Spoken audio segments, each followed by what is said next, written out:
আমি আবার জন্ম নেব।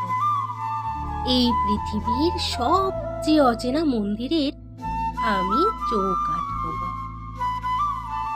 অথবা হব শ্বেত পাথরের ফলক, তাতে লেখা থাকবে কোনো ভাগ্যহীনের নাম, যে কেঁদেছে তার মৃতা মায়ের কথা ভেবে।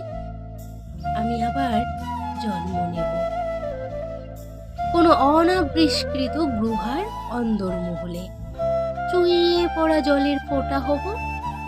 আয়ু হবে 1 মিনিট কয়েক সেকেন্ড, মিলিয়ে যাব চিরদিনের মতো।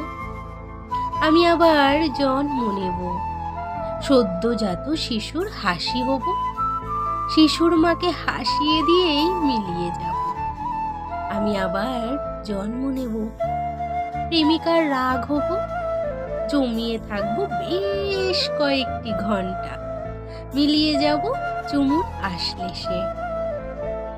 আমি আবার জন্ম নেব হেরে যাওয়া ছাত্রীর টিফিন পিরিয়ডে হারিয়ে যাওয়া ছোট্ট পেন্সিল হব।